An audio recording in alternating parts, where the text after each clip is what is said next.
Hi everyone. आज के video में आप सबका स्वागत है। डेली टाइम फ्रेम पे निफ्टी बैंक और बैंक निफ्टी के 12 स्टॉक का टेक्निकल एनालिसिस करेंगे। बुलिंगर बैंड लिया हुआ है, आरएसआई लिया हुआ है और मूविंग एवरेज ली हुई है, बराबर है। तो हमारे 4-5 दिनों पहले एक वीडियो में बताया था मैंने कि हमको सुपर ट्रेंड, ये सुपर ट्रेंड है, बराबर है। सुपर ट्रेंड ने सेल सिग्नल दिया हुआ था, तो यहाँ पे यहाँ तक गया था और यहाँ पे उसका स्टॉप लॉस था। सुपर ट्रेंड के हिसाब से अभी भी शॉर्ट सेलिंग है बैंक निफ्टी में। और मैंने बताया था सपोर्ट और रेसिस्टेंस के हिसाब से ये गैप है। देखो ये कैंडल क्लोज बनी, उसके बाद सीधा गैप डाउन हुआ। गैप डाउन हुआ, ऊपर की तरफ आया, वापस नीचे की तरफ चला गया बैंक निफ्टी का प्राइस, लेकिन ये गैप फिल नहीं किया, यहाँ पे छोड़ दिया। देखो खाली स्पेस है, तो हो सकता है आने वाले दिनों में यहाँ पे गैप फिल करने आए। अभी आज का कैंडल देखते हैं, तो इनसाइड कैंडल बना है। देखो पिछले दिन का एक कैंडल है पूरा, ये हाई है उसका, ये लो है, और उसके इनसाइड एक कैंडल बना है। उसके हाई के ऊपर भी नहीं गया है, उसके लो के नीचे भी नहीं गया है, बराबर है। कैंडल उसने ग्रीन बनाया है, लेकिन वो साइडवेज कैंडल ही है, ये कोई इनसाइड कैंडल नहीं है। आज एक्सपायरी थी, तो हो सकता है कि आज जो प्रीमियम थे ऑप्शन के, वो जीरो करने के लिए ये इनसाइड कैंडल ही रहा। ऊपर का ट्रेंड भी नहीं दिया, नीचे का ट्रेंड भी नहीं दिया है। तो बैंक निफ्टी में तो बाकी कोई सिग्नल है नहीं बाय या सेल का। यहाँ पे सेल का सिग्नल सुपर ट्रेंड ने दिया हुआ है, स्टॉप लॉस उसका यहाँ पे है, बराबर है। बाकी उसका कोई ट्रेंड अभी कुछ है नहीं, अभी ये ऐसे रखा है। ये गैप फिल करने के बाद स्ट्रॉन्ग डाउन ट्रेंड आ रहा है, तब उसका ज़्यादा स्ट्रॉन्ग इफेक्ट पड़ेगा, क्योंकि मूविंग एवरेज ने भी यहाँ पे डाउन ट्रेंड सिग्नल नहीं दिया है, बराबर है। मूविंग एवरेज जैसे यहाँ पे क्रॉस ओवर हुआ है बाय का, फिर ये स्टॉप लॉस हो गया है, सुपर ट्रेंड ने भी सेल दिया है, फिर यहाँ पे बाय का सिग्नल, वापस सेल का सिग्नल आना चाहिए, उसके बाद बाय का सिग्नल नहीं आया है, कंटिन्यूस ही है। तो ये सेल का सिग्नल आ सकता है, उसके बाद डबल कंफर्मेशन होगा, बैंक निफ्टी में शॉर्ट सिग्नल बन गया है ऐसा करके, बराबर है। तो अभी हम दूसरे उसके 12 स्टॉक देखेंगे। 12 स्टॉक में 3 स्टॉक ने रेड में क्लोज दी है, ये एक, ये दो, ये तीन, 3 स्टॉक ने रेड में क्लोज दिया, बाकी के स्टॉक ने ग्रीन में रेड दिया है। एयू बैंक देखते हैं। एयू बैंक अपना डाउन ट्रेंड में आया था, इसका कंसोलिडेशन था, उसमें से डाउन ट्रेंड में आया है, बराबर है। तो ये कंसोलिडेशन के ऊपर मैंने बाय बोला था, उसके नीचे मैंने सेल बोला था कि ये यहाँ तक आ सकता है, 560 तक आ सकता है। तो आने वाले दिनों में ये प्योरली यहाँ पे अप ट्रेंड नहीं आ रहा है, लेकिन आने वाले दिनों में यह डाउन ट्रेंड में आ सकता है। डाउन ट्रेंड में नहीं भी आता है, बराबर है, तो भी कोई बात नहीं, इसमें हमने शॉर्ट सिग्नल तो लिया नहीं है, मैंने इसमें शॉर्ट बोला ही नहीं है। तो यहाँ पे अप ट्रेंड कब स्टार्ट होगा उसका, जब 646 के अबव जाएगा तब उसका अप ट्रेंड स्टार्ट होगा। हो सकता है थोड़े दिन यहीं पे कंसोलिडेट करे, या तो नीचे आए। उसका जो प्रीवियस जो डाउन ट्रेंड था, ये पूरा उसका डाउन ट्रेंड था, और उसका यहाँ पे कंसोलिडेशन है, वो कंसोलिडेशन के पास भी आ सकता है, बराबर है। तो एयू स्मॉल फाइनेंस बैंक में 560 के आसपास बाय करना चाहिए, अगर यहाँ पे नीचे आ रहा है तो, बराबर है। उसके बाद उसको टेलिंग स्टॉप लॉस समझेगा, यहाँ से नीचे जाएगा तो हम बेच देंगे, ऊपर रहेगा तब तक हम उसको रखेंगे। Axis bank. एक्सिस बैंक यहाँ पे कंसोलिडेशन हो रहा है, बराबर है, पूरा का पूरा। मैंने पहले भी वीडियो में बताया था कि बहुत टाइम से कंसोलिडेशन हो रहा है, लेकिन यहाँ पे उसने कंसोलिडेशन ब्रेक किया है और एक पैटर्न भी बनाया है, लोअर लो, लोअर हाई। देखो यहाँ पे हाई है, उससे नीचे हाई है, यहाँ पे नीचे का लो है, ये लो है, और उसके नीचे एक लो है। और हो सकता है यहाँ पे ये लोअर हाई बनाए दूसरा ऐसा करके, और वापस यहाँ पे दूसरा, यहाँ पे लोअर लो बनाना चालू करे, तो डाउन ट्रेंड उसका कंटिन्यू हो सकता है। इसके बाद 1030 के नीचे, अगर 1030 के नीचे वापस आ रहा है, तो एक्सिस बैंक शॉर्ट सेल में चला जाएगा, बराबर है, वहां पे बाय नहीं होगा। अगर यहीं पे कंसोलिडेट करता है और 1150 1151 के ऊपर जा रहा है, उसका रेसिस्टेंट है, बराबर है, तो ये अप ट्रेंड आएगा। इसका स्ट्रॉन्ग अप ट्रेंड कब आएगा, जब ये 1151 के ऊपर जाएगा, तब तक इसके अंदर कोई बाय या सेल नहीं बन रहा है, कंसोलिडेशन ही है बहुत टाइम से। देखो ये साइडवेज जोन ही है इसका, इसी जोन में घूम रहा है, बराबर है। आरआई से उसका 51 है। बंधन बैंक ने आज बेरिस कैंडल बनाया है, बराबर है। देखो इन्वर्टर हैमर बनाया है, इससे पहले भी इसने यहाँ पे इन्वर्टर हैमर बनाया था और नीचे आया था, तो ऐसा सेम है इन्वर्टर हैमर कैंडल आज बनाया है, बराबर है। हो सकता है कि आने वाले दिनों में वापस यहीं पे आ जाए, कंसोलिडेशन करना शुरू करिए। इसका कंसोलिडेशन ही जोन था, पहले भी बताया था मैंने, ये इसका कंसोलिडेशन जोन है। ये इसने यहाँ पे उसका डाउन ट्रेंड है, ये डाउन ट्रेंड वो यहाँ पे ब्रेकआउट दिया था, लेकिन वो ब्रेकआउट फेल हो गया है, और सुपर ट्रेंड ने बाद में उसको सेल सिग्नल दिया है, और मूविंग एवरेज ने भी यहाँ पे सेल सिग्नल दिया है। अभी भी इसका सेल सिग्नल स्टार्ट ही है, बराबर है।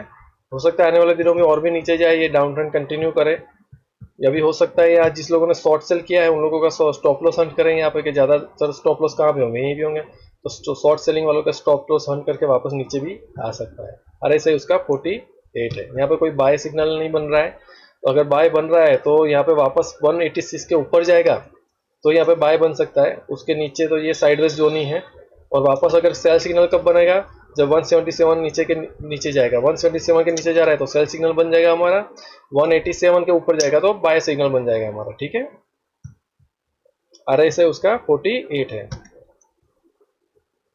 Bank of Baroda sideways zone है टोटली, बराबर है। यहाँ पे पूरा कंसोलिडेशन है उसका। यहाँ पे ऑफसाइड में उसने एक कंसोलिडेशन बनाया था 3 दिन का, वो भी ब्रेक नहीं किया है। लेकिन यहाँ पे देखिए सुपर ट्रेंड ने सेल सिग्नल दे दिया है और मूविंग एवरेज ने भी सेल सिग्नल दे दिया है, बराबर है। तो यहाँ पे शॉर्ट सिग्नल नहीं ले सकते। क्यों नहीं सकते? क्योंकि ये बहुत टाइम से अप ट्रेंड में था और लाइफ टाइम हाई की तरफ ही है। तो यहाँ पे हम शॉर्ट सिग्नल नहीं लेंगे। यहाँ पे हम क्या करेंगे, हमारी पोजीशन है उसको एग्जिट करेंगे, ये एग्जिट सिग्नल बोला जाएगा यहाँ पे, बराबर है। यहाँ पे स्ट्रॉन्ग सेल सिग्नल कब आएगा, जब ये 254 के नीचे जाएगा तब। अभी यहाँ पे शॉर्ट सिग्नल नहीं हो सकता है।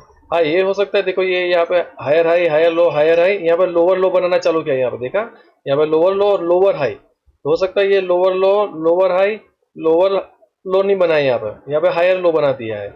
यहाँ पे हायर हाई भी नहीं बनाना चाह रहा है, तो हो सकता है ये साइडवेज जोन में चला जाए। अगर कंटिन्यू करेगा यहीं पे लोअर लो बनाने की, तो ये स्ट्रॉन्ग डाउन ट्रेंड में आ सकता है। अभी तो फिलहाल कोई बाय या सेल सिग्नल इसके अंदर नहीं बन रहा है। सुपर ट्रेंड के हिसाब से यहाँ पे सेल सिग्नल बन गया है और मूविंग एवरेज के हिसाब से भी सेल सिग्नल। स्ट्रॉन्ग सेल कब आएगा, जब 254 के नीचे आएगा तब, बराबर है। RSI उसका 46 है। फेडरल बैंक तो मैंने अवॉइड करना ही बोला है, क्योंकि पूरा जिगजैग की उसकी कैंडलस्टिक बन रही है, बराबर है। देखो पूरा जिगजैग फॉर्म बन रहा है मूविंग एवरेज और सब में भी, और कंसोलिडेशन भी बहुत ज्यादा से चल रहा है, बराबर है। तो यहाँ पे कोई बाय नहीं बनाएंगे। स्ट्रॉन्ग बाय कब बनाएंगे, जब इसका 158 के ऊपर जाएगा तब। और स्ट्रॉन्ग सेल कब बनेगा, जब इसका 139 के नीचे जाएगा तब। यहाँ पे अभी कोई बाय या सेल नहीं बना है। देखो सुपर ट्रेंड भी सेल ग्रीन सेल बाय बना रहा है, बराबर, रेड ग्रीन बना रहा है। तो सुपर ट्रेंड में भी कोई प्रॉपर सिग्नल नहीं मिल रहा है इसमें, इसलिए ये स्टॉक हम अवॉइड करेंगे। HDFC बैंक ने अप ट्रेंड बनाया था, बराबर है। सुपर ट्रेंड ने और मूविंग एवरेज ने दोनों ने यहाँ पे बाय सिग्नल बनाया था, तो यहाँ पे बाय कंटिन्यू ही है, उसका स्टॉप लॉस हुआ नहीं है। अगर बाय है हमारा तो 1477 हमारा स्टॉप लॉस है, बराबर है। यहाँ पे क्या है, इसका कंसोलिडेशन जोन भी है।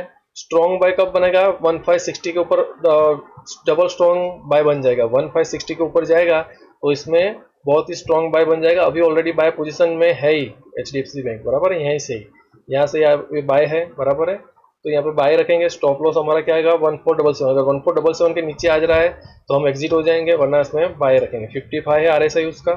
अभी अगर किसी को एंट्री लेनी है तो ये प्राइस में एंट्री ना लेके वेट करें 1560 के ऊपर जाने का। अगर 1560 के ऊपर जा रहा है तो आप उसमें एंट्री ले सकते हैं। ICICI बैंक में शॉर्ट सेलिंग नहीं करना है, क्योंकि वो लाइफ टाइम हाई की तरफ ही है और कंसोलिडेशन तरफ ही है, बराबर है। यहाँ पे सुपर ट्रेंड ने सेल सिग्नल दिया है, लेकिन ये सेल नहीं, ये एग्जिट सिग्नल होता है। अगर आपके पास ऑलरेडी लाइफ टाइम हाई वाले कोई भी स्टॉक है, अगर सुपर ट्रेंड ऐसे सेल बोल रहा है तो उसमें सेल सिग्नल मतलब शॉर्ट नहीं करना है। उसमें क्या करना है, हमारे पास जो पोजीशन है उसको एग्जिट करना है, स्टॉप लॉस एक हिसाब से हिट कर देना है, बराबर है। तो यहाँ पे स्ट्रॉन्ग बाय कब बनेगा, जब ये 112 के ऊपर जाएगा तब उसका नया अप ट्रेंड चालू होगा ICICI बैंक का। बाकी शॉर्ट सिग्नल इसमें है नहीं। RSI उसका 56 है। IDFC फर्स्ट बैंक तो डाउन ट्रेंड में ही था, बहुत टाइम से ऐसे डाउन ट्रेंड में ही चल रहा है, और कैंडल भी उसकी जिगजैग वाली ही है। यहाँ पे एक उसको कंसोलिडेशन जोन बनाया है 85 और 81 के बीच में, बराबर है।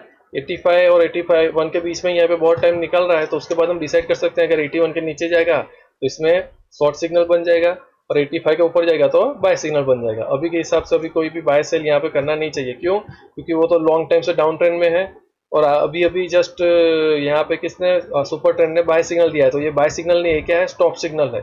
अगर आप ऑलरेडी शॉर्ट पोजीशन में थे तो यहाँ पे शॉर्ट पोजीशन अभी निकाल दो, बराबर है। और अभी ये कंसोलिडेशन जोन का वेट करो, नीचे की तरफ ब्रेकआउट आए तो वापस शॉर्ट करो, ऊपर की तरफ ब्रेकआउट आए तो बाय पोजीशन वेट करो। RSI उसका 58 है।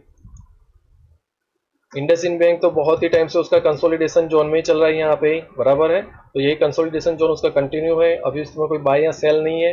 1433 के नीचे जाएगा तो सेल हो जाएगा, 1570 के ऊपर जाएगा तो अप ट्रेंड में बाय हो जाएगा हमारा, बराबर है। तब तक के लिए ये स्टॉक में हम सिर्फ वॉच करेंगे, इसको सिर्फ वॉच लिस्ट में रखना है, इसको रेगुलर एवरीडे देखना है। अगर ये ऊपर की तरफ छलांग लगाना शुरू करे और यहाँ पे ब्रेकआउट दे तो हमें इस इंडसइंड बैंक में पोजीशन बनानी चाहिए बाय की ओर, और अगर नीचे की तरफ जाए तो सेल की ओर। कोटक बैंक ने मैंने यस्टरडे वाले वीडियो में बताया था कि ये same high higher low higher high higher low higher high higher low और हायर हाई बनाया आज वापस। देखो तो higher high higher low pattern बनाना चालू किया है कोटक बैंक ने। यहाँ पे बाय सिग्नल स्ट्रॉन्ग है, बराबर है। यहाँ पे उसने अपना डाउन ट्रेंड है वो डाउन ट्रेंड चैनल भी यहाँ पे ब्रेकआउट दिया है, तो कोटक बैंक में बाय कंटिन्यू ही रखना है।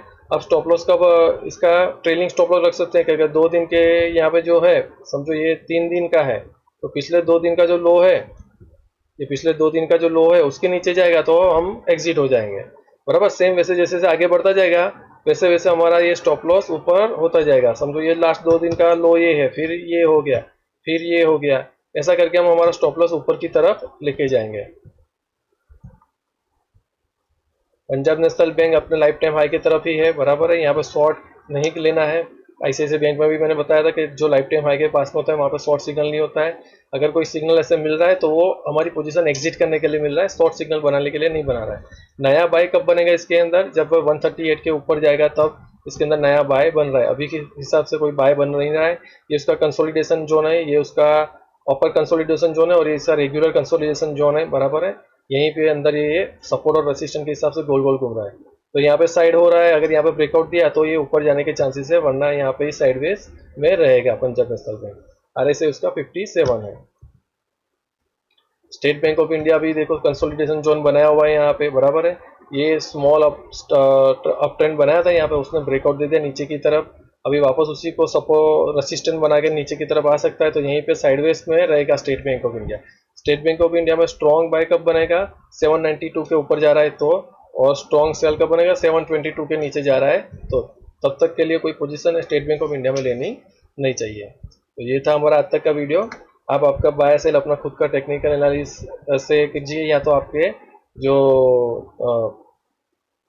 क्या होता आपके जो एडवाइज़र होते हैं, बराबर है, आप एडवाइज़र से एडवाइस लेने के बाद ही करें, बराबर है। ये वीडियो सिर्फ एजुकेशन पर्पज़ के लिए था। Thank you.